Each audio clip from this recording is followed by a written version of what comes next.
Hello everyone and welcome to Block Minute. This is your host Shabor, and today I will talk to you about how to bootstrap SpectreSecurityCoin wallet. So let's get started. To get started, let's open up the wallet real quick if it's not already opened. And let's go in settings, show auto backups. Now let's close the wallet because you need it to be closed. Alright, now that you're in your backup, let's go up one folder in SpectreSecurityCoin. And you notice you have database, tx level db, and blk0001.dat.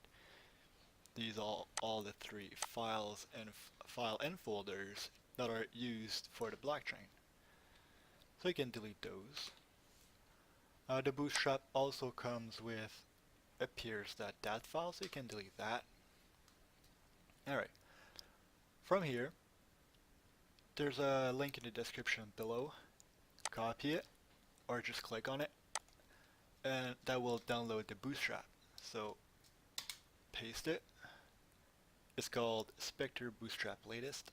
It's a 7-zip file. Press on the arrow, show in folder, copy it.